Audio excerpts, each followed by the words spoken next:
IQ का yes, compose your dream.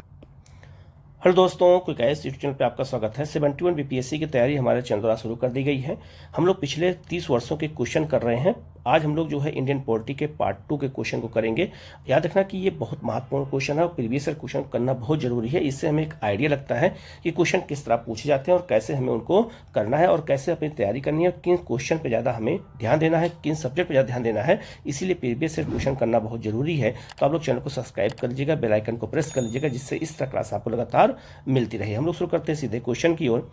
पहला question है, लोकसभा के लिए चुनाव में निर्वाचित होने के लिए किसी व्यक्ति के लिए न्यूनतम आयु क्या होनी चाहिए? तो 25 वर्ष होनी चाहिए। याद रखना, लोकसभा के लिए 25 वर्ष है, पंचायत चुनाव के लिए 21 वर्ष है, राज्यसभा के लिए 30 वर्ष है और राष्ट्रपति उपराष्ट्रपति के लिए 35 वर्ष है। तो अलग अलग जो एज होती है, यहां से भी क्वेश्चन पूछा जाता है। तो इसका आंसर क्या हो जाएगा आपका? यहाँ पर सी हो जाएगा।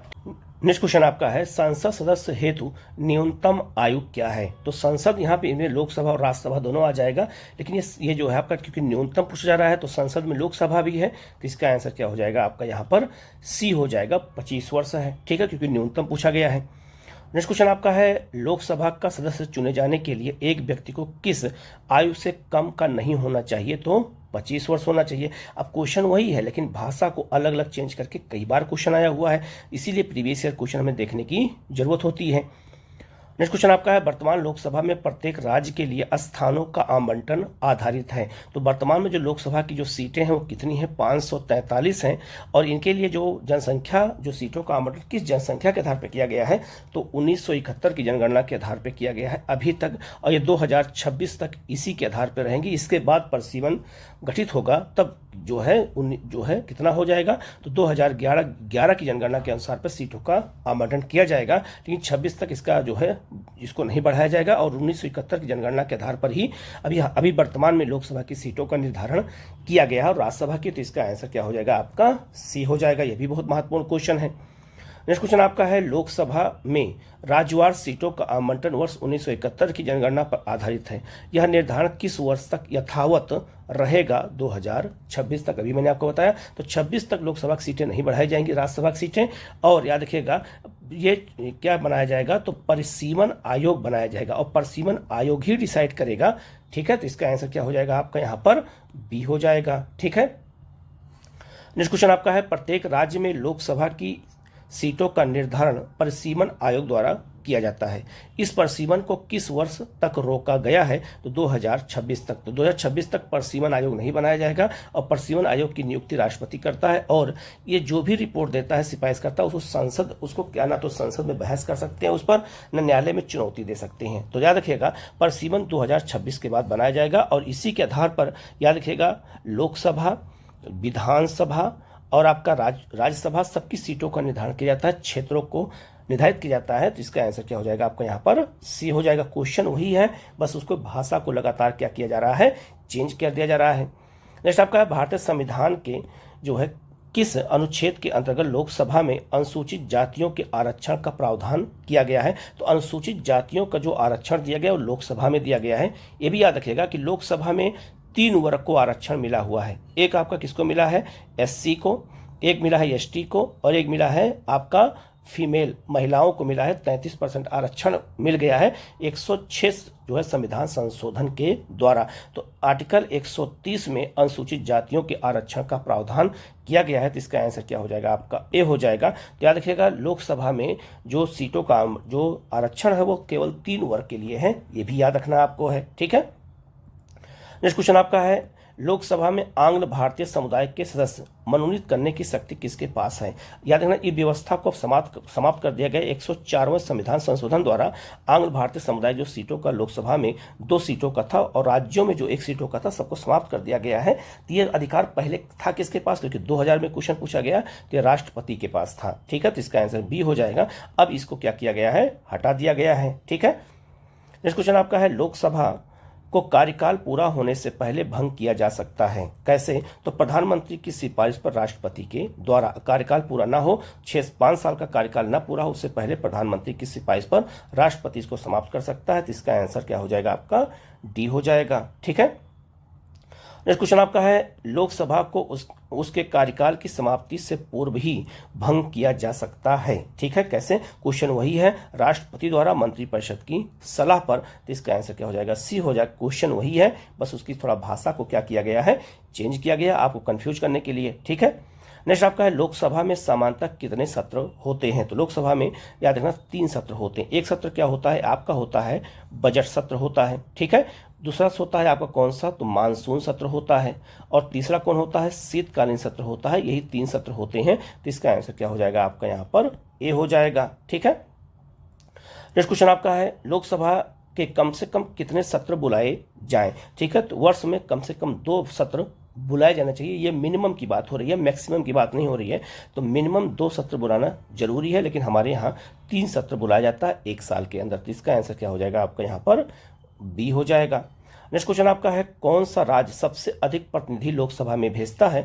तो उत्तर प्रदेश। उत्तर प्रदेश से 80 प्रतिनिधि जाते हैं किसमें? लोकसभा में। और राज्यसभा में 31 प्रतिनिधि जाते हैं। ठीक है, तो इसका आंसर क्या हो जाएगा आपका? डी हो जाएगा। तो लोकसभा और राज्यसभा में जो राज्य हैं उनके कितने कितने प्रतिनिधि हैं, ये भी क्वेश्चन एग्जाम में पूछा जाता है, तो हमें उनको भी याद करना पड़ता है। नेक्स्ट क्वेश्चन आपका है निम्नलिखित में से कौन सा एक लोकसभा का सर्वाधिक बड़ा क्षेत्रफल के अनुसार निर्वाचन क्षेत्र है? तो सबसे बड़ा निर्वाचन क्षेत्र कौन है? लद्दाख है। ठीक है, तो इसका आंसर क्या हो जाएगा आपका? बी हो जाएगा। ठीक है, नेक्स्ट क्वेश्शन आपका है किस लोकसभा जो है सीट में भारत के विशेष रूप से कमजोर जनजातीय समूहों पीबीटीजी में से एक सोम्पेन जनजाति ने पहली बार अप्रैल 2024 में मतदान के अपने लोकतांत्रिक अधिकार का प्रयोग किया है? तो जनजाति कहाँ रहती है? सोम्पेन, तो अंडमान निकोबार में रहती है। 70 बीपीएससी में क्वेश्चन पूछा गया था और इसके मैंने पोस्ट भी कई बार डाला था, आप लोगों को बताया था। तो सोम्पेन जनजाति जिसने पहली बार मतदान किया 2024 के चुनाव में, तो इसका आंसर क्या हो जाएगा आपका? डी हो जाएगा। ये अंडमान निकोबार में पाई जाती है। नेक्स्ट आपका है लोकसभा का चुनाव का कोई प्रत्याशी अपने जमानत खो देता है यदि उसे जो है प्राप्त ना हो सके। ठीक है, तो याद रखना उपयुक्त में से इसमें कोई नहीं होगा, 1/6 होता है। ठीक है, तो याद रखना इसका आंसर क्या हो जाएगा? उपयुक्त में से कोई नहीं। तो याद रखना 1/6 अगर वोट नहीं पाता है तो उसकी जमानत क्या हो जाती है? जब्त हो जाती है। जमानत का मतलब यह होता है जो पैसा देता है, जो जमा करता है चुनाव लड़ते समय, वो उसको पैसा नहीं मिलता है जमानत के रूप में। ठीक है, नेक्स्ट क्वेश्चन आपका है लोकसभा का पहला आम चुनाव कब हुआ था? तो लोकसभा का जो पहला आम चुनाव हुआ था वो 1952 में हुआ था। तो इसका आंसर क्या हो जाएगा आपका? यहाँ पर बी हो जाएगा। ठीक है, नेक्स्ट क्वेश्चन आपका है लोकसभा का नेता कौन होता है? तो लोकसभा का नेता याद रखिए हमेशा प्रधानमंत्री ही होंगे। ठीक है, इसका आंसर क्या हो जाएगा आपका? बी हो जाएगा। प्रधानमंत्री ही जो है लोकसभा का नेता होता है। ठीक है, नेक्स्ट क्वेश्चन आपका है लोकसभा के स्पीकर का निर्वाचन होता है। तो लोकसभा के जो स्पीकर होता है याद रखिएगा ये कभी शपथ नहीं लेता है, ये संसद के सदस्य के रूप में शपथ लेता है, अध्यक्ष के रूप में शपथ नहीं लेता है। तो याद रखना ये जो है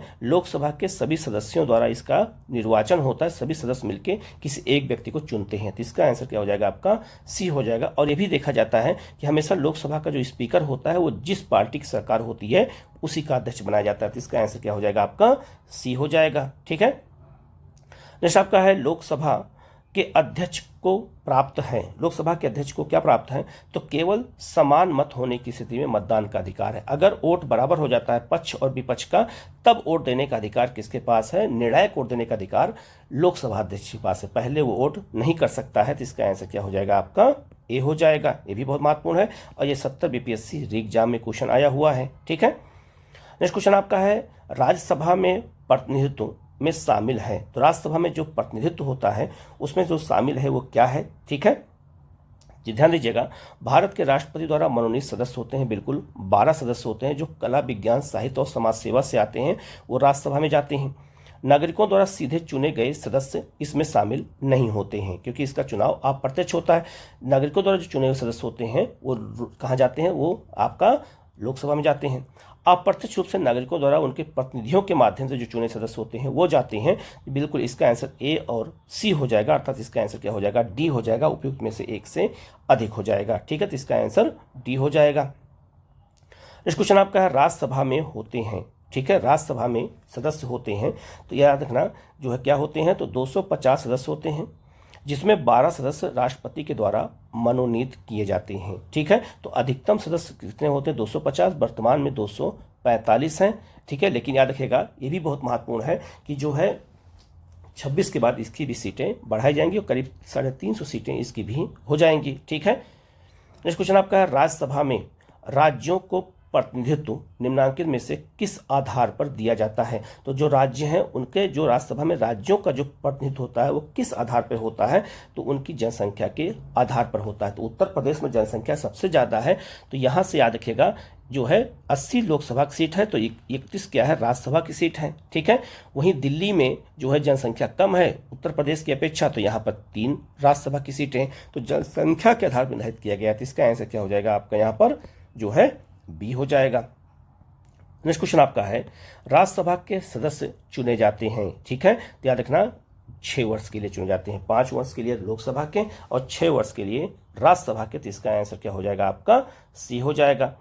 नेक्स्ट क्वेश्चन आपका है, राज्यसभा को अस्थाई जो है अस्थाई सदन कहते हैं क्योंकि, याद रखना इसलिए कहते हैं क्योंकि इसे विघटित नहीं किया जा सकता है। लोकसभा 5 साल में विघटित हो जाती है लेकिन राज्यसभा कभी विघटित नहीं होती है। तो इसका आंसर क्या हो जाएगा आपका यहाँ पर बी हो जाएगा। ये भी बहुत महत्वपूर्ण क्वेश्चन है। नेक्स्ट क्वेश्चन है, हमारे संविधान के अनुसार राज्यसभा का कार्यकाल कितना होता है? तो समाप्त होने का विषय ही नहीं है क्योंकि राज्यसभा का कोई कार्यकाल नहीं होता है, सदस्यों का कार्यकाल होता है। तो कई लोग कंफ्यूज हो सकते हैं और फट से इसको लगा देंगे जो है आपका सी लगा देंगे, लेकिन नहीं, पूछा गया राज्यसभा का कार्यकाल, ना कि सदस्य का कार्यकाल पूछा गया। सदस्य पूछा जाएगा तो ये लिखा जाएगा कि राज्यसभा के सदस्य का कार्यकाल कितना होता है, तो 6 वर्ष होता है, लेकिन पूछा गया राज्यसभा का कार्यकाल कितना होता है तो समाप्त होने का विषय नहीं है। ऐसी छोटी छोटी गलती की वजह से हमारे क्वेश्चन एग्जाम में कभी कभी गलत हो जाते हैं और हम एग्जाम से बाहर हो जाते हैं 2-4 नंबर से। नेक्स्ट क्वेश्चन आपका है, राज्यसभा को भंग करने का अधिकार किसे प्राप्त है? तो किसी को प्राप्त नहीं है। तो इसका आंसर क्या हो जाएगा आपका डी हो जाएगा, क्योंकि राज्यसभा को कभी भंग नहीं किया जा सकता है, लोकसभा को भंग किया जा सकता है। नेक्स्ट क्वेश्चन आपका है, राष्ट्रपति द्वारा राज्यसभा में कितने सदस्यों को मनोनीत किया जाता है? तो 12 सदस्यों को मनोनीत करते हैं। और ये कहाँ से आते हैं? तो याद रखना, ये कला के क्षेत्र से आते हैं, ये विज्ञान के क्षेत्र से आते हैं, ये जो है आपका साहित्य के क्षेत्र से आते हैं, और ये आपका ये समाज सेवा के क्षेत्र से आते हैं, समाज सेवा के क्षेत्र से आते हैं। तो 4 क्षेत्रों से आते हैं। तो इसका आंसर क्या हो जाएगा आपका यहाँ पर सी हो जाएगा। नेक्स्ट क्वेश्चन आपका है, किस सभा का अध्यक्ष उसका सदस्य नहीं होता है? तो राज्यसभा। राज्यसभा का जो अध्यक्ष होता है, सभापति, जिसे हम सभापति कहते हैं, वो भारत का उपराष्ट्रपति होता है। ठीक है, वो भारत का अगर उपराष्ट्रपति है तो वो राज्यसभा का जो है पदेन सदस्य होता है, वो क्या होता है, अध्यक्ष होता है, सभापति होता है। तो याद रखना वो राज्यसभा का सदस्य नहीं होता है। तो इसका आंसर क्या हो जाएगा आपका ए हो जाएगा। ठीक है, ये भी बहुत महत्वपूर्ण क्वेश्चन है। ठीक है, नेक्स्ट आपका है, राज्यसभा के चेयरमैन कौन होते हैं? तो याद रखना भारत के उपराष्ट्रपति होते हैं। और यह भी याद रखिएगा, भारत के उपराष्ट्रपति को वेतन नहीं मिलता है। ठीक है, वेतन किस आधार पर मिलता है? जब वो राज्यसभा का सभापति के रूप में काम करते हैं तभी उनको वेतन मिलता है। ठीक है, तो याद रखना उपराष्ट्रपति के पास 2 पद होता है, एक राज्यसभा का जो चेयरमैन होता है और दूसरा जो आपका उपराष्ट्रपति होता ही है। तो उसको वेतन केवल किसके लिए मिलता है? सभापति के लिए मिलता है, ना कि उपराष्ट्रपति। नेक्स्ट क्वेश्चन आपका है, राष्ट्रपति। ठीक है, पूछा गया है केवल राष्ट्रपति, तो याद रखना संसद का हिस्सा होता है।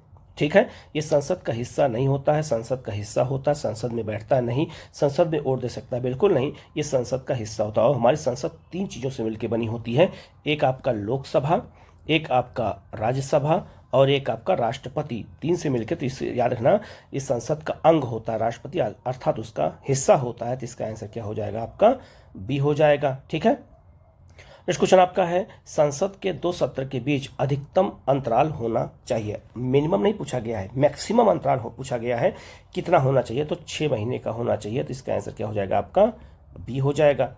नेक्स्ट क्वेश्चन आपका, एक एमपी की सीट, एमपी मतलब यहाँ हो जाएगा मध्य प्रदेश नहीं होगा, यह एमपी का मतलब हो जाएगा आपका मेंबर ऑफ पार्लियामेंट की सीट को रिक्त घोषित किया जा सकता है यदि वह सदन से लगातार अवधि के लिए अनुपस्थित रहता है। तो याद रखना, ये बहुत महत्वपूर्ण क्वेश्चन है। तो इसका हो जाएगा जो है कितना? तो इसका हो जाएगा आपका जो है 2 माह। अब 2 माह कैसे? तो 2 माह याद रखना, एक माह में 30 दिन और दूसरे माह में भी 30 दिन, तो मैं याद रखना मिनिमम 60 दिन। ठीक है, तो इसका आंसर क्या हो जाएगा आपका यहाँ पर बी हो जाएगा। ठीक है, नेक्स्ट आपका है, संविधान का कौन सा अनुच्छेद किसी सांसद के लाभकारी पद पर रोक लगा देता है? कि कोई भी सांसद लाभकारी पद नहीं ले सकता है, रोक लगाता है अनुच्छेद 102(1)(a) के तहत। तो इसका आंसर क्या हो जाएगा आपका डी हो जाएगा। तो महत्वपूर्ण अनुच्छेद भी एग्जाम में पूछे जाते हैं, हमें उनको भी याद रखना होता है। नेक्स्ट क्वेश्चन आपका है, अंतरराष्ट्रीय संधियों को भारत के किसी भाग अथवा संपूर्ण भारत में लागू करने के लिए संसद जो है कोई भी कानून बना सकती है। ठीक है, तो कैसे? बिना किसी राज्य की अनुमति के। ठीक है, तो राज्य की सहमति की आवश्यकता नहीं है। ये री एग्जाम 70 बीपीएससी में पूछा गया है। तो अंतरराष्ट्रीय संधियों जुड़े मामले में राज्य का कोई हस्तक्षेप नहीं होता है, राज्य इसमें कोई अनुमति नहीं दे सकता है। तो ये केंद्र के जिम्मे होता है। तो इसका आंसर क्या हो जाएगा? आपका टी हो जाएगा। एक तरह से ये विदेशी मामले हैं और विदेशी मामले हमेशा केंद्र सरकार के पास होते हैं, राज्य सरकार के पास नहीं होते हैं। नेक्स्ट आपका है, किन अनुच्छेद या अनुच्छेदों के अंतर्गत अध्यक्ष सदन के किसी सदस्य को उसकी मातृभाषा में बोलने की इजाजत दे सकता है। ठीक है, तो संसद का सदन का जो अध्यक्ष है, चाहे सभापति हो चाहे अध्यक्ष हो, वो किस अनुच्छेद के तहत मातृभाषा में बोलने का अधिकार दे सकता है? अनुच्छेद 120A के तहत। एक के तहत इसका आंसर क्या हो जाएगा? आपका यहाँ पर सी हो जाएगा। ठीक है, नेक्स्ट आपका राजनीतिक शब्दावली में शून्यकाल का क्या अर्थ होता है? तो शून्यकाल का अर्थ होता है प्रश्न उत्तर सत्र होता है। तो जब संसद की बैठक शुरू होती है तो उसमें जो है 12 से 1 बजे के बीच में प्रश्नकाल का समय होता है, जिसमें जो है प्रश्न और उत्तर, महत्वपूर्ण प्रश्नों के उत्तर पर डिस्कशन होता है। तो इसका आंसर क्या हो जाएगा? डी हो जाएगा। नेक्स्ट क्वेश्चन आपका है, संसद के दोनों सदनों का संयुक्त अधिवेशन आयोजित होता है। ठीक है, तो आयोजित कब होता है ये क्वेश्चन पूछा गया है। ठीक है, तो याद रखिएगा, पहला ऑप्शन है भारत के राष्ट्रपति के निर्वाचन के लिए, गलत हो जाएगा। भारत के उपराष्ट्रपति निर्वाचन के लिए कोई मतलब ही नहीं, गलत हो जाएगा। संविधान में संशोधन से संबंधित विधेयक को पारित करने के लिए, ठीक है, ये भी गलत हो जाएगा।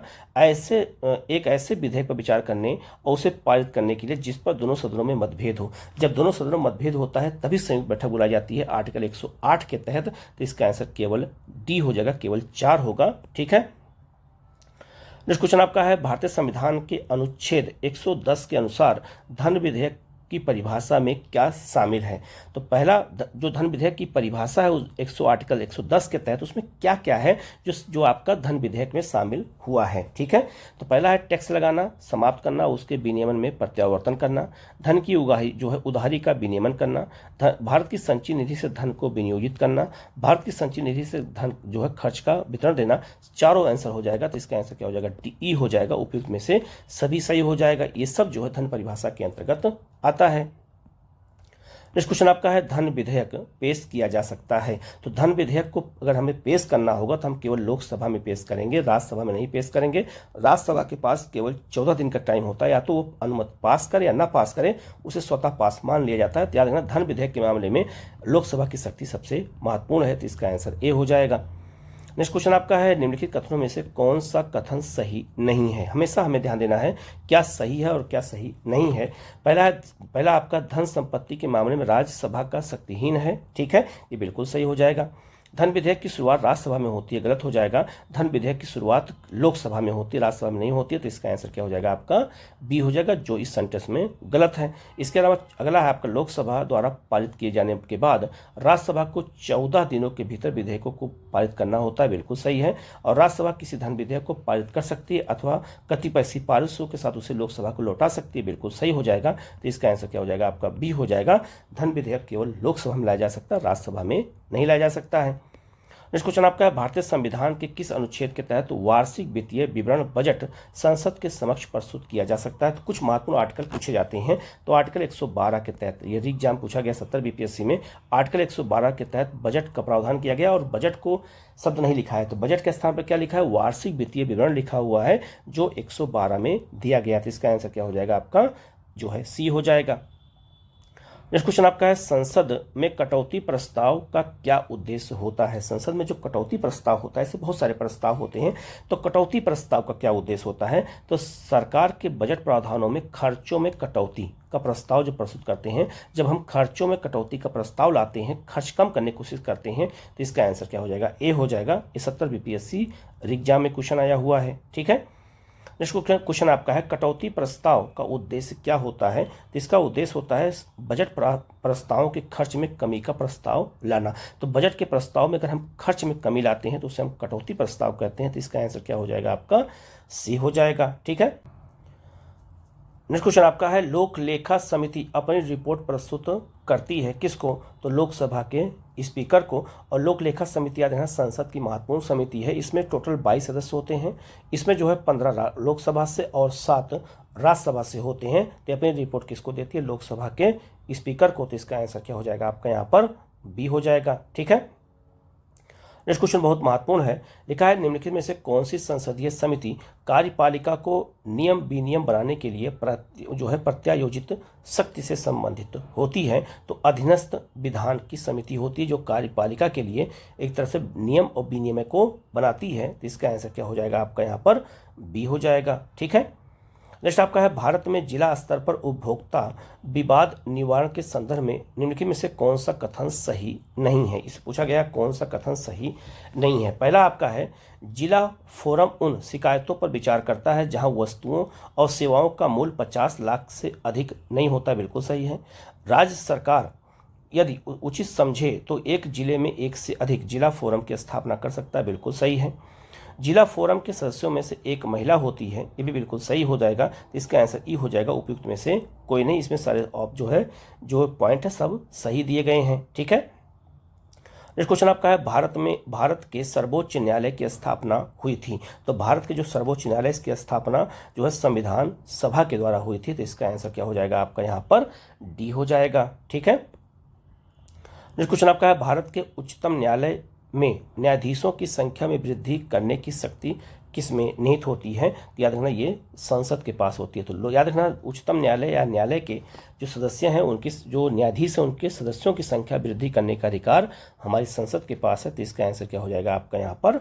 जो है बी हो जाएगा। ये भी बहुत महत्वपूर्ण क्वेश्चन है। नेक्स्ट क्वेश्चन आपका है, भारतीय संविधान जो है भारतीय सर्वोच्च न्यायालय में न्यायाधीशों की नियुक्ति कौन करता है? ये क्वेश्चन बहुत बड़ा चुका है। तो ये भारत के राष्ट्रपति करते हैं। तो चाहे सर्वोच्च न्यायालय हो और चाहे उच्च न्यायालय हो, राष्ट्रपति द्वारा ही होते हैं। तो इसका आंसर बी हो जाएगा। ठीक है। नेक्स्ट क्वेश्चन आपका है, सर्वोच्च न्यायालय का न्यायाधीश अपने पद से त्यागपत्र किसको लिख करके दे सकता है? तो और भारत के राष्ट्रपति को देगा। ठीक है। इस्तीफा भी दे सकता है और उसकी नियुक्ति राष्ट्रपति भी करते हैं, शपथ भी दिलाते हैं। तो इसका आंसर ए हो जाएगा। नेक्स्ट क्वेश्चन आपका है, सर्वोच्च न्यायालय के न्यायाधीशों की सेवा विस्तार की उम्र क्या है? ठीक है। वो कब तक सर्विस दे सकते हैं? तो 65 वर्ष तक। जो आपका उच्च न्यायालय है वो 62 वर्ष तक और उच्चतम न्यायालय के न्यायाधीश 65 वर्ष तक। तो इसका आंसर क्या हो जाएगा आपका? सी हो जाएगा। नेक्स्ट आपका है, कॉलेजियम प्रणाली के संदर्भ में निम्नलिखित कथनों पर विचार कीजिए और इसमें हमें सही कथन की हमें क्या करनी है? सही कथन की हमें इसमें पहचान करनी है। ठीक है। पहला आपका है, सुप्रीम कोर्ट जो है कॉलेजियम एक 5 सदस्यीय निकाय है जिसकी अध्यक्षता भारत के मौजूदा मुख्य न्यायाधीश जो CJI करते हैं और उस समय उसमें न्यायाधीशों में करीब 4 अन्य वरिष्ठतम न्यायाधीश शामिल होते हैं। बिल्कुल सही है। तो सुप्रीम कोर्ट के न्यायाधीशों की नियुक्ति जो है कॉलेजियम व्यवस्था के तहत होती है। संसद ने विधि द्वारा कॉलेजियम प्रणाली का आरंभ किया, गलत हो जाएगा। ये संसद ने नहीं बनाया, इस प्रणाली को संसद ने नहीं बनाया है। तो दूसरा गलत हो जाएगा। अब यहाँ पर 2 नंबर गलत हो गया तो 2 नंबर यहाँ भी है, ये गलत हो जाएगा। उच्चतम न्यायालय और उच्च न्यायालय के न्यायाधीशों की नियुक्ति कॉलेजियम प्रणाली के माध्यम से होती है। बिल्कुल सही हो जाएगा। तो इसका आंसर 1 और 3 होगा। ठीक है। आगे चौथा क्या है, कॉलेजियम प्रणाली की शुरुआत 1993 में न्यायाधीश PN भगवती के ऐतिहासिक नहीं, ये गलत हो जाएगा। ठीक है। ये परंपरा शुरू से है। इसका आंसर क्या हो जाएगा आपका यहाँ पर? डी हो जाएगा। 1 और 3 सही है, बाकी 2 और 4 इसमें गलत हो जाएगा। ठीक है। नेक्स्ट क्वेश्चन बहुत महत्वपूर्ण है। ठीक है। क्वेश्चन पूछा गया है, केंद्र और राज्य के मध्य विवादों का समाधान भारत के सर्वोच्च न्यायालय के किस क्षेत्राधिकार के अंतर्गत होता है? तो अगर केंद्र और राज्य के बीच विवाद होता है तो इस मामला प्रारंभिक क्षेत्राधिकार के अंतर्गत आता है जिसे हम मूल क्षेत्राधिकार कहते हैं। तो इसका आंसर क्या हो जाएगा आपका? बी हो जाएगा। तो याद रखना, परामर्शी क्षेत्राधिकार, अपीलीय क्षेत्राधिकार, संवैधानिक क्षेत्राधिकार, प्रारंभिक या मूल क्षेत्राधिकार, ये सब अधिकार किसके होते हैं? न्यायालय के होते हैं। अलग अलग सुनवाई होती है। तो याद रखना, अगर 2 राज्य के बीच विवाद है और 2 राज्य या केंद्र राज्य के बीच विवाद है तो याद रखना वो प्रारंभिक क्षेत्राधिकार में आता है। तो इसका आंसर क्या हो जाएगा आपका? बी हो जाएगा। ठीक है। नेक्स्ट क्वेश्चन बहुत ज़्यादा महत्वपूर्ण है। लिखा है, निम्नलिखित कथनों में से कौन सा कथन सही नहीं है? पहला क्वेश्चन आपका है, सर्वोच्च न्यायालय गठन 1950 में हुआ था। बिल्कुल सही। सर्वोच्च न्यायालय देश के उच्चतम अदालत है जिसमें अपील की जा सकती है। बिल्कुल सही। सर्वोच्च न्यायालय जो है कोर्ट मार्शल को छोड़कर अन्य किसी भी उच्च न्यायालय या अदालतों की सुनवाई कर सकता है। गलत हो जाएगा। कोर्ट मार्शल सेना के न्यायालय का भी सुनवाई कर सकता है। तो इसका आंसर क्या हो जाएगा आपका? सी हो जाएगा। जो सेंटेंस गलत है, बाकी सारा सेंटेंस में सही है।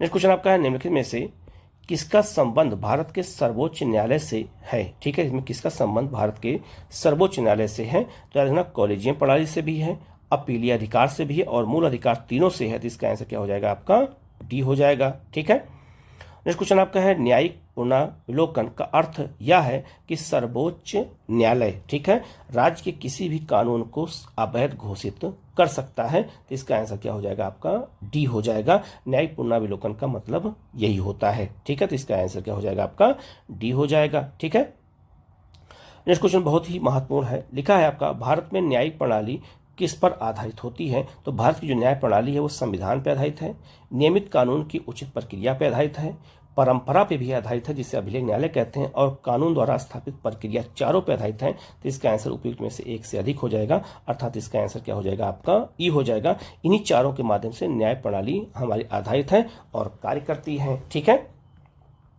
जैसे आपका है सर्वोच्च न्यायालय एक क्या है। तो संघीय न्यायालय है, बिल्कुल है।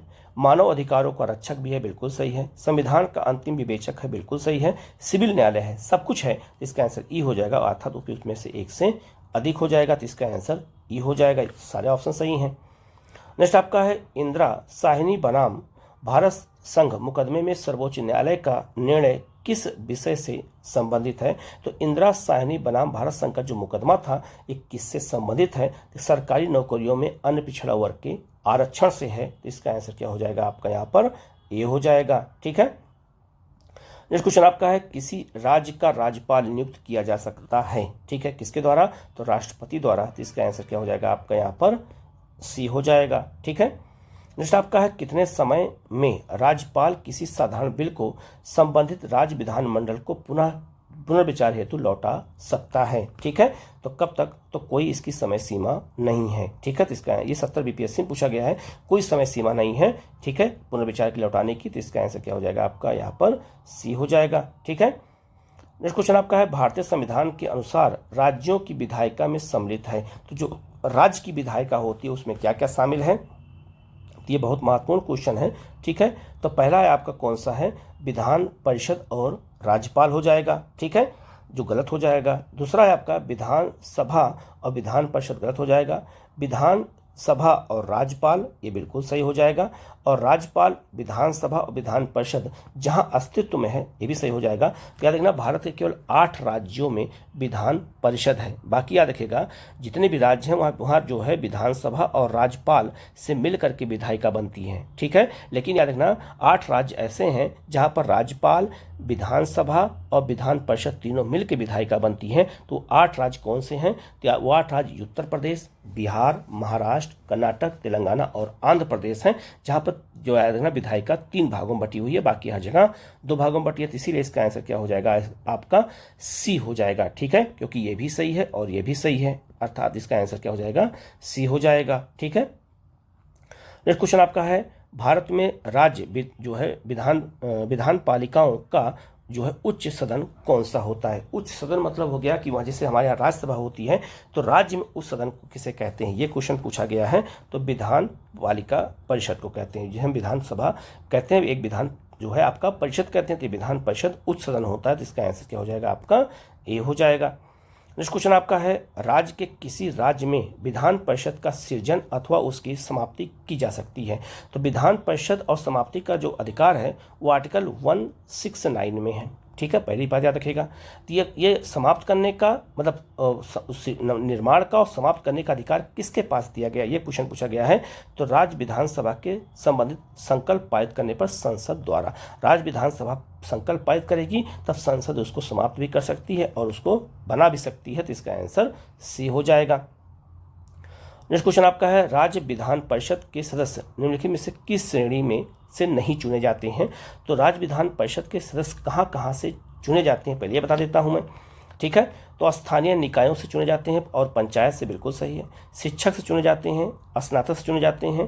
तो इसका आंसर ए, बी और सी हो जाएगा, उपयुक्त में से एक से अधिक हो जाएगा। उद्योगपति से नहीं चुने जाते हैं। याद रखना राज्य विधान परिषद सदस्य कहाँ चुने जाते हैं, ये लिस्ट देख लीजिएगा, इसमें सब दिया है कि कहाँ कहाँ से चुने के आते हैं, कितने जो है। तो याद रखना ये 5 क्षेत्रों से आते हैं, सबको यहाँ दे दिया गया, आप इसको अच्छे से याद कर लेंगे तो क्वेश्चन आपके गलत नहीं होंगे। तो इसका आंसर ई हो जाएगा। ठीक है, नेक्स्ट क्वेश्चन आपका है निम्नलिखित में से किन राज्यों में विधान परिषदें होती हैं? किन राज्यों में विधान परिषद है? तो याद रखना इसमें केवल बिहार में विधान परिषद है, तो इसका आंसर क्या हो जाएगा आपका डी हो जाएगा।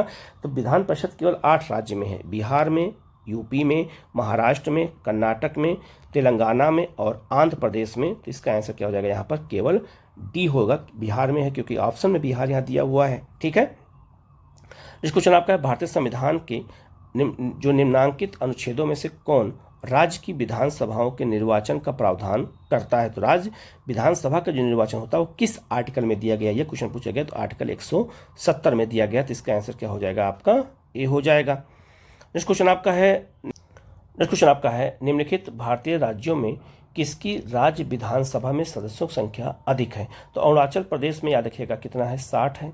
मणिपुर में कितना है, 60 है। मेघालय में 60 है, लेकिन जो है हिमाचल प्रदेश में 68 है। तो इसका आंसर क्या हो जाएगा आपका बी हो जाएगा। ठीक है, नेक्स्ट क्वेश्चन आपका है जम्मू कश्मीर राज्य के विभाजन के बाद बने किस केंद्र शासित प्रदेश की अपनी कोई विधायिका नहीं है? तो याद रखना लद्दाख की अपनी कोई विधायिका नहीं होती है, जबकि जम्मू कश्मीर में जो याद रखना और आपका जो है दिल्ली में और पुडुचेरी में विधानसभा है। तो इसका आंसर क्या हो जाएगा आपका यहाँ पर सी हो जाएगा। ये भी बहुत महत्वपूर्ण क्वेश्चन है। नेक्स्ट क्वेश्चन आपका है संविधान की 10वीं अनुसूची से संबद्ध विषय को छोड़ करके अन्य किसी आधार पर राज्य विधानसभा से अयोग्यता का निर्णय कौन कर सकता है? ठीक है, तो राज्यपाल कर सकता है। तो इसका आंसर क्या हो जाएगा आपका ए हो जाएगा। ये भी 70 बीपीएससी में पूछा गया है। नेक्स्ट क्वेश्चन आपका है निम्न में से भारत के किस संविधान संशोधन ने एक राज्य में मुख्यमंत्री सहित मंत्रिपरिषद की अधिकतम संख्या निर्धारित की है? ठीक है, कितना निर्धारित किया है?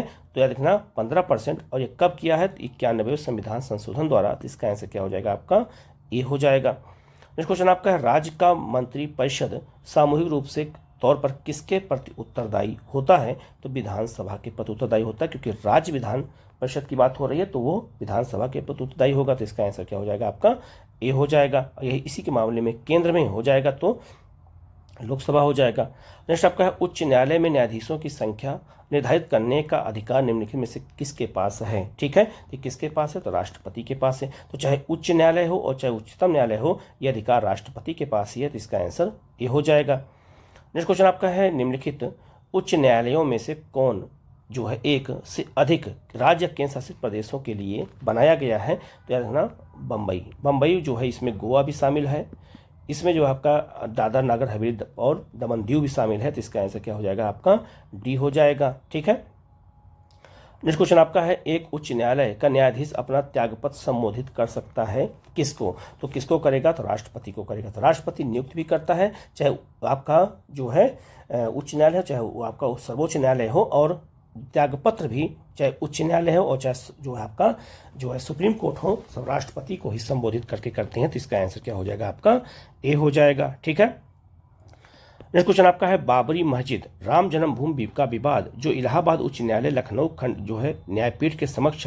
एक प्रकार का ये कैसा जो है देखना ये स्वाधिकार मुकदमा था। तो इसका आंसर क्या हो जाएगा आपका बी हो जाएगा। ठीक है, नेक्स्ट क्वेश्चन आपका है किस उच्च न्यायालय ने यह फैसला दिया है कि एक ही बार में 3 बार तलाक कहने से तलाक होना गैर कानूनी हो जाएगा? तो याद रखना ये इलाहाबाद हाई कोर्ट ने कहा था। तो इसके बाद में इस पर कानून बनाया गया, लेकिन ये निर्णय इलाहाबाद हाई कोर्ट ने दिया है। इसका आंसर क्या हो जाएगा आपका बी हो जाएगा। ठीक है, नेक्स्ट क्वेश्चन आपका है निम्न में से किस वर्ष सरकारिया आयोग? तो सरकारिया आयोग क्या है ना, केंद्र राज्य संबंध के लिए बनाया गया था, संबंधों में सुधार परिवर्तन के लिए के संतुति का अधिकार दिया गया था, ने अपना प्रतिवेदन कब जमा किया था, मतलब इसने अपनी रिपोर्ट कब दी थी?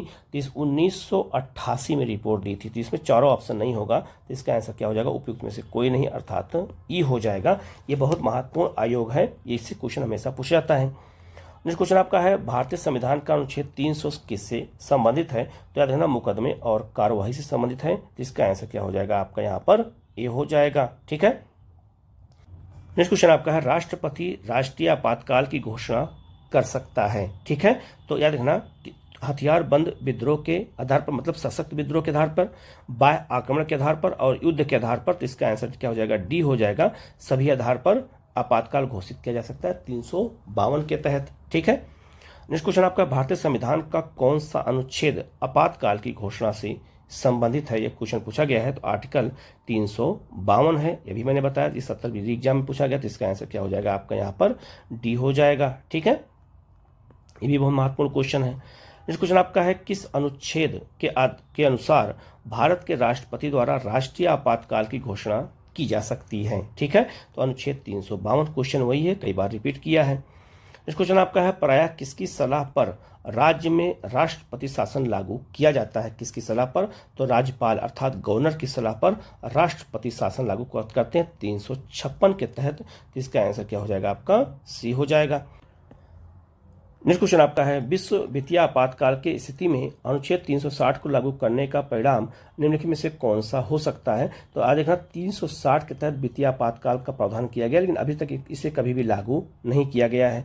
पहला ऑप्शन है, राष्ट्रपति राज्यों को राज्य मामलों में के संबंध में सेवारत सभी या किसी वर्ग के कर्मचारियों को वेतन और भत्ते कम करने का आदेश दे सकता है। बिल्कुल सही है, जब वित्तीय आपातकाल लागू हो। राज्य विधान मंडल द्वारा पारित विधेयक या अन्य वित्तीय विधेयक को राष्ट्रपति के विचार आरक्षित आवश्यकता नहीं होगी, गलत हो जाएगा, इसका कोई प्रावधान इसमें नहीं किया गया है। नेक्स्ट क्वेश्चन आपका, राष्ट्रपति उच्चतम न्यायालय और उच्च न्यायालयों के जजों के साथ संघ मामलों के संबंध में सेवारत सभी या किसी वर्ग के कर्मचारियों के वेतन और भत्ते को कम कर सकता है वित्तीय आपातकाल समय। बिल्कुल सही है। राज्य विधानमंडल द्वारा पारित होने पर धन विधेयक या अन्य वित्तीय विधेयक राष्ट्रपति के विचारार्थ आरक्षित किया जा सकता है, लाया जा सकता है। बिल्कुल सही हो जाएगा। तो इसका आंसर क्या हो जाएगा? ए हो जाएगा। 1, 3 और आपका 4 सही है, जबकि दूसरा इसमें गलत है। ठीक है, नेक्स्ट क्वेश्चन आपका है, भारत के वित्त आयोग के संदर्भ में निम्नलिखित कथनों पर विचार करें और इसमें सही कथन की हमें पहचान करनी है वित्त आयोग के संदर्भ में। और यहाँ से क्वेश्चन हमेशा वित्त आयोग से पूछा ही जाता है। ठीक है, पहला है, वित्त आयोग एक सांविधिक निकाय है। तो सांविधिक निकाय किसे कहते हैं? तो याद रखना, सांविधिक निकाय उसे कहते हैं जब उसे संसद द्वारा कानून बना करके जोड़ा जाए। याद रखना, वित्त आयोग संविधान में आर्टिकल 280 में है। तो याद रखना, ये संवैधानिक निकाय है, ना कि सांविधिक निकाय है। तो याद रखना, इसकी आपको पहला ऑप्शन गलत हो जाएगा। संविधान के अनुच्छेद 280 के तहत वित्त आयोग स्थापित किया गया, बिल्कुल सही हो जाएगा। ठीक है, वित्त आयोग द्वारा की गई सिफारिशों की प्रकृति केवल सलाहकारी होती है, बिल्कुल सही हो जाएगा। पहला वित्त आयोग 1950 में स्थापित किया गया था, तो ये गलत हो जाएगा। जो पहला वित्त आयोग था वो कब बनाया गया था? तो याद रखना 1951 बनाया गया था। तो इसका आंसर क्या हो जाएगा आपका? केवल जो है 2 और 3 सही होगा, अर्थात इसका आंसर क्या हो जाएगा आपका? सी हो जाएगा। ठीक है, तो याद रखना कौन से जो है, ये भी याद रखिएगा, कौन से संविधान में सांविधिक निकाय हैं और कौन से संवैधानिक निकाय हैं, ये लिस्ट में दे दे रहा हूँ, इसको आप तो तैयार कर लीजिएगा। यहाँ से क्वेश्चन आता है तो आप लोग गलत मत करिएगा। ये मैंने इसको पोस्ट भी कर चुका हूँ, इसका मैंने शॉर्ट्स वीडियो भी डाल दिया है, तो आप चैनल पे जाके देख सकते हैं। ठीक है, तो इसका आंसर क्या हो जाएगा आपका? यहाँ पर सी हो जाएगा। 2 और 3 सही है। ठीक है, नेक्स्ट क्वेश्चन आपका है, निम्न में से किस अनुच्छेद के अंतर्गत जो है आपका वित्त आयोग के गठन का प्रावधान किया गया? तो आर्टिकल 280 के तहत। ये क्वेश्चन कई बार आ चुका है। नेक्स्ट आपका है, भारत में संघीय वित्त आयोग का संबंध रखता है। तो वित्तीय आयोग जो है वो संबंध किससे रखता है? तो राज्य और केंद्र के बीच वित्त से। तो केंद्र और राज्य के बीच जो वित्त का बंटवारा होता है, इसकी सिफारिश वित्त आयोग करता है। तो इसका आंसर क्या हो जाएगा आपका? बी हो जाएगा। नेक्स्ट क्वेश्चन आपका है, राज्य लोक सेवा आयोग का अध्यक्ष किसके द्वारा नियुक्त किया जाता है? तो याद रखना, जो राज्य लोक सेवा आयोग का अध्यक्ष है, जैसे हमारे यहाँ यूपीपीसीएस होता है, वैसे हमारे यहाँ बीपीएससी होता है, हरियाणा पीसीएस होता है। ठीक है, तो उसे हम राज्य लोक सेवा आयोग कहते हैं। तो इसके जो अध्यक्ष होते हैं, इसकी नियुक्ति राष्ट्रपति नहीं, राज्यपाल के द्वारा की जाएगी। लेकिन अगर इसको हटाने का प्रावधान किया जाएगा तो राष्ट्रपति द्वारा होगा। हटाया जाएगा राष्ट्रपति द्वारा, लेकिन नियुक्त किसके द्वारा होगा? राज्यपाल के द्वारा होगा। तो इसका आंसर क्या हो जाएगा आपका? सी हो जाएगा। नेक्स्ट क्वेश्चन आपका है, निम्नलिखित में से किस राज्य को केंद्र सरकार द्वारा विशेष श्रेणी दर्जा कभी प्रदान नहीं किया गया है? बिहार को विशेष राज्य का दर्जा नहीं दिया गया है, जबकि सिक्किम, हिमाचल प्रदेश और जम्मू कश्मीर को दिया गया है। तो यहाँ इसका आंसर ए हो जाएगा। और बिहार में बहुत दिन से विशेष राज्य के दर्जे की मांग चल रही है। ठीक है, भारत के संविधान का कौन सा अनुच्छेद भारतीय निर्वाचन आयोग की स्थापना से संबंधित है? तो अनुच्छेद जो है 324। तो अनुच्छेद 324 से लेकर के 329 तक निर्वाचन आयोग का प्रावधान किया गया है। तो इसका आंसर क्या हो जाएगा आपका? यहाँ पर जो है ए हो जाएगा। ठीक है, क्वेश्चन आपका है, नवयुवकों द्वारा 18 वर्ष की आयु पर मताधिकार का पहली बार प्रयोग किया गया था, किस आम चुनाव में किया गया था? तो याद रखना 1989 में जो है पहली बार, याद रखना 18 साल के युवकों ने वोट दिया था। इससे पहले 21 साल था, लेकिन याद रखना 61वां संविधान संशोधन द्वारा इसको चेंज कर दिया गया। तो इसका आंसर सी हो जाएगा। नेक्स्ट क्वेश्चन आपका है, केंद्र और राज्य की व्यवस्थापिकाओं के लिए, व्यवस्था मतलब विधानसभा या लोकसभा के लिए मतदान की न्यूनतम उम्र को 21 वर्ष से घटाकर 18 वर्ष कर दिया गया था। कब किया गया था? तो यह किया गया था 61वां संविधान संशोधन 1989 द्वारा। अभी मैंने आपको बताया, ठीक है। ये भी बहुत महत्वपूर्ण क्वेश्चन है, याद रखिएगा आप लोग। नेक्स्ट क्वेश्चन आपका है, मार्च 2024 में किए गए बदलावों के बाद वरिष्ठ नागरिकों के लिए डाक जो है मतपत्र द्वारा मतदान करने की जो है पात्रता आयु कितनी है? तो 85 वर्ष है, जो डाक द्वारा चुनाव मतलब मतदान कर सकते हैं। ये 2024 में निर्धारित किया गया था। तो इसका आंसर क्या हो जाएगा? ए हो जाएगा। नेक्स्ट क्वेश्चन आपका है, भारत में यदि एक राज्य एक चुनाव द्वारा लागू किया जाता है तो भारतीय संविधान के किस अनुच्छेद में संशोधन की आवश्यकता होगी? तो इन चारों में अगर देखा जाए तो 172 में संशोधन की आवश्यकता होगी, जो राज्य विधानसभा से जुड़ा हुआ है। तो इसका आंसर बी हो जाएगा। नेक्स्ट क्वेश्चन आपका है, भारत में मतदान के लिए प्रयोग की जाने वाली मशीन जो है BBPAT का संस्करण क्या है? जो नया वर्जन जो आया है वो क्या है? तो M3 है। तो इसका आंसर क्या हो जाएगा? आपका सी हो जाएगा। नेक्स्ट क्वेश्चन आपका है, भारत के राजनीतिक दलों के संदर्भ में निम्नलिखित कथनों पर विचार कीजिए और सही कथन की हमें इसमें पहचान करनी है। ठीक है, मैं सही कथन कौन सा है? पहला आपका है, लोक प्रतिनिधित्व अधिनियम 1951 राजनीतिक दलों के पंजीकरण का प्रावधान करता है। बिल्कुल सही है। तो जितने भी राजनीतिक दल हैं सब इसी अधिनियम के तहत पंजीकृत होते हैं।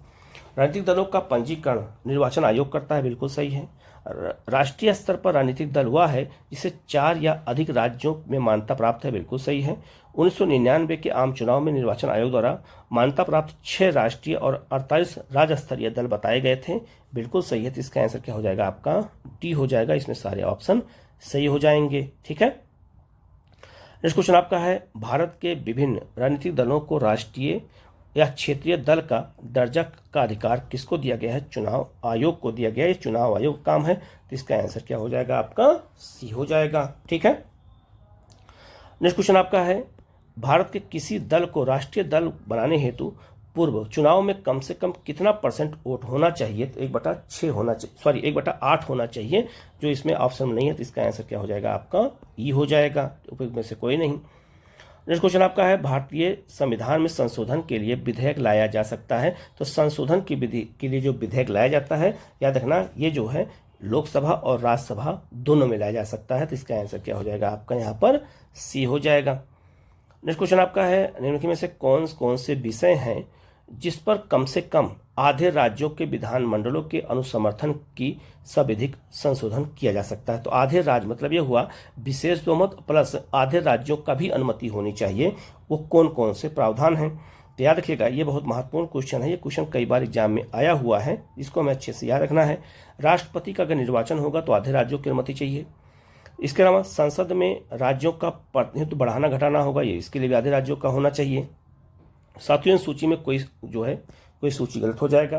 किसी राज्य की विधान परिषद की समाप्ति जो अगर करना होगा तो आधे राज्यों की इसमें अनुमति की आवश्यकता होगी। तो इसका आंसर क्या हो जाएगा? आपका 1, 2 और आपका 3 हो जाएगा। ठीक है। नेक्स्ट क्वेश्चन आपका है, भारतीय संविधान के लिए प्रथम संशोधन विधेयक लाया गया था कब? तो याद रखना 1951 में पहला संविधान संशोधन 1951 में लाया गया था। भूमि सुधार के लिए लाया गया था। ठीक है, किसके लिए लाया गया था? भूमि सुधार के लिए लाया गया था। और हमारे संविधान में 9वीं अनुसूची को जोड़ा गया था। तो इसका आंसर क्या हो जाएगा? आपका यहाँ पर बी हो जाएगा। यह भी बहुत महत्वपूर्ण क्वेश्चन है। ठीक है। नेक्स्ट क्वेश्चन आपका है, निम्नलिखित में से किस संविधान संशोधन को लघु संविधान कहा जाता है? तो 42वें संविधान संशोधन कहते हैं, क्योंकि सबसे अधिक संशोधन इसी में तहत किया गया था, जिसे हम लघु संविधान संशोधन कहते हैं। तो इसका आंसर क्या हो जाएगा? आपका ए हो जाएगा। ये 1976 में किया गया था, जब आपातकाल लागू किया गया था। नेक्स्ट क्वेश्चन आपका है, भारतीय संविधान के 42वें संशोधन के संबंध में निम्नलिखित में से कौन कथनों पर विचार कीजिए और इसमें हमें सही कथन की हमें क्या करनी है? पहचान करनी है हमें कौन सा कथन सही है। पहला है, इसने जो है प्रस्तावना में 3 शब्द जोड़े, समाजवाद, धर्मनिरपेक्ष और अखंडता। ये बिल्कुल क्या हो जाएगा? आपका सही हो जाएगा। इसने संविधान में 8 मौलिक कर्तव्य जोड़े, गलत हो जाएगा। इसने जो है संविधान में 1 मौलिक कर्तव्य जोड़ा था। ठीक है, 10 था, 11 हो गया था। ठीक है। इसने नए जो है आपका निर्देशक सिद्धांत जोड़े, यानी अनुच्छेद जो है कितना, तो याद रखना 39A, अनुच्छेद 41A और 47 जोड़ा था, तो ये गलत हो जाएगा। ठीक है, इसके द्वारा जो है क्या कहते हैं, राष्ट्रपति को आम चुनाव आयोग के परामर्श से राज्य विधानसभाओं और विधानमंडलों को आयोग घोषित करने का अधिकार दिया गया। बिल्कुल सही हो जाएगा। तो इसका आंसर 2 और 3 होगा, अर्थात ये आपका गलत हो जाएगा और आपका ये गलत हो जाएगा। तो याद रखना 2 और 3 गलत हो जाएगा, अर्थात इसका आंसर सी हो जाएगा। पूछा गया कौन सा इसमें गलत है। ठीक है, नेक्स्ट क्वेश्चन आपका है, भारतीय सर्वोच्च न्यायालय ने किन मुकदमों या मुकदमों में जो है सर्वप्रथम संविधान के मूल ढांचे का सिद्धांत दिया था। तो मूल ढांचे का सिद्धांत किसमें दिया गया था, केशवानंद भारती मामले 1973 में दिया गया था। तो इसका आंसर क्या हो जाएगा, आपका बी हो जाएगा। ये भी बहुत महत्वपूर्ण क्वेश्चन है। नेक्स्ट क्वेश्चन आपका है, भारतीय संविधान के निम्नलिखित अनुच्छेदों में से कौन सा अनुच्छेद राज्य की सरकारों को ग्राम पंचायत को संगठित करने का अधिकार देता है। अनुच्छेद 40 नीति निर्देशक तत्व में आर्टिकल 40 में राज्य को अधिकार दिया गया है कि वो पंचायतों का गठन कर सकते हैं। तो इसका आंसर क्या हो जाएगा, आपका बी हो जाएगा। नेक्स्ट आपका है, पंचायती राज को के अंतर्गत शासन की इकाई के रूप में संगठित किया जाता है। तो भारतीय संविधान के 73वें संशोधन के तहत इसका आंसर क्या हो जाएगा, आपका इसमें डी हो जाएगा। इसी के तहत पंचायतों का गठन किया जाता है। नेक्स्ट आपका है, 73वें संविधान संशोधन कानून की वैधानिक शुरुआत किस संविधान संशोधन बिल से हुई थी। तो 64वें संविधान संशोधन बिल से हुई थी, यहीं से डिस्कशन शुरू हुआ था। तो इसका आंसर क्या हो जाएगा, आपका डी हो जाएगा। नेक्स्ट क्वेश्चन आपका है, किस संवैधानिक संशोधन के द्वारा पंचायती राज संस्थाओं को संवैधानिक स्तर का दर्जा दिया गया था। तो 73 द्वारा पंचायत को और 74 द्वारा नगर पालिका को दिया गया था। तो इसका आंसर क्या हो जाएगा, आपका ए हो जाएगा। नेक्स्ट आपका है, भारत के संविधान के 73वें संशोधन का संबंध किससे है। तो पंचायतों से क्वेश्चन बहुत ज्यादा पूछे जाते हैं, तो पंचायती राज व्यवस्था से है। तो इसका आंसर डी हो जाएगा। नेक्स्ट क्वेश्चन आपका है, पंचायती राज संस्थाओं को 29 कार्यों की सूची किस अनुच्छेद के तहत दी गई है। ये बहुत महत्वपूर्ण है। तो अनुच्छेद 243G के तहत दिया गया है। 29 विषय पंचायतों को दिए गए हैं। ये अनुसूची 11 में भी है। तो इसका आंसर क्या हो जाएगा, आपका डी हो जाएगा। ठीक है, ये भी बहुत महत्वपूर्ण क्वेश्चन है। ऐसे ही क्वेश्चन एग्जाम में आपसे पूछे जाते हैं। ठीक है, नेक्स्ट क्वेश्चन आपका है, निम्नलिखित में से क्या संविधान की 11वीं अनुसूची में शामिल नहीं है। तो 11वीं अनुसूची में क्या शामिल नहीं है, क्वेश्चन पूछा गया है। तो ग्रामीण स्तर पर जो खेल होता है ये शामिल नहीं है। पुस्तकालय, ईंधन और चारा, तकनीकी प्रशिक्षण को शामिल किया गया है 11वीं अनुसूची में। जो टोटल 29 विषय दिए गए हैं, जो भी मैंने आपको बताया ऊपर वाले क्वेश्चन में, तो उसमें ग्रामीण खेल के बारे में कोई प्रावधान नहीं है। तो इसका आंसर क्या हो जाएगा, आपका सी हो जाएगा। नेक्स्ट क्वेश्चन आपका है, पंचायत राज व्यवस्था के में शासन व्यवस्था का क्या निर्धारित किया गया है। ठीक है, निर्धारण कैसे किया गया है, क्वेश्चन पूछा गया है। तो ग्रामीण स्तर पर, क्षेत्रीय स्तर पर और जनपद स्तर पर स्थानीय स्वशासन की त्रिस्तरीय संरचना की गई है। तो 3 स्तर पर है, नीचे ग्राम पंचायत है, फिर क्षेत्र पंचायत है और फिर आपका जनपद है। तो इसका आंसर क्या हो जाएगा, आपका ए हो जाएगा। नेक्स्ट क्वेश्चन आपका है, अनुच्छेद 243J के अंतर्गत पंचायतों को लेखा प्रबंधन से संबंधित नियम कौन बना सकता है। ठीक है, याद रखना ये कौन बना सकता है, राज्य विधान मंडल बनाएगा। तो इसका आंसर क्या हो जाएगा, आपका बी हो जाएगा। ये 70 BPSC में क्वेश्चन पूछा गया था। नेक्स्ट क्वेश्चन आपका है, निम्नलिखित में से कौन सा कार्य स्थानीय स्वशासन के अधिकार क्षेत्र में नहीं आता है। तो याद रखना, सार्वजनिक स्वास्थ्य आता है, स्वच्छता आता है, जन उपयोगी काम आता है, लेकिन सार्वजनिक अनुशासन का रखरखाव ये पुलिस का काम है, ये पंचायत का काम नहीं है। तो इसका आंसर क्या हो जाएगा, आपका डी हो जाएगा। नेक्स्ट क्वेश्चन आपका है, भारत में इनमें से कौन सा विषय पंचायती राज संस्थाओं की शक्तियों के अंतर्गत नहीं आता। तो याद है ना, पंचायत से बहुत सारे क्वेश्चन आते हैं, इसलिए ये बहुत टॉपिक महत्वपूर्ण है। तो न्यायिक जो है आपका जो जुडिशियल रिव्यू है, न्यायिक पुनर्विलोकन जो है, ये अधिकार पंचायतों को नहीं दिया गया है। तो इसका आंसर क्या हो जाएगा, आपका बी है। यह उच्चतम और उच्च न्यायालय को अधिकार दिया गया है। नेक्स्ट क्वेश्चन आपका है, पंचायत के चुनाव कराने हेतु निर्णय किसके द्वारा लिया जाता है। तो पंचायत चुनाव किसके द्वारा कराया जाता है, राज्य सरकार द्वारा कराया जाता है। तो इसका आंसर क्या हो जाएगा, आपका बी हो जाएगा। नेक्स्ट क्वेश्चन आपका है, पंचायती राज प्रणाली किस सूची का विषय है, राज्य सूची का विषय है। तो इसका आंसर बी हो जाएगा। नेक्स्ट आपका पंचायती राज विषय किसका है, क्वेश्चन वही है, रिपीट किया है, राज्य सूची का विषय है। ठीक है, नेक्स्ट आपका है, पंचायती राज का प्रधान लक्ष्य क्या है। पंचायती राज का जो प्रधान लक्ष्य क्या है, तो याद रखना, ग्रामवासियों में शक्ति का विकेंद्रीकरण करना। मतलब कि जो है एक तरह से विकेंद्रीकरण मतलब ये हो गया कि शक्तियों को बांटना।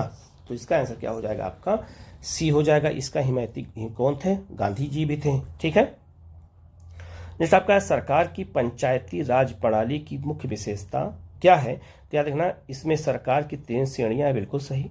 इसका लक्ष्य गांवों को सामाजिक और आर्थिक न्याय प्रदान करना है, बिल्कुल सही। जिला परिषद में इसके सदस्य के रूप में कुछ जो है सांसद होते हैं, बिल्कुल सही हो जाएगा। तो इसका आंसर डी हो जाएगा, अर्थात इसमें सभी सही हो जाएगा।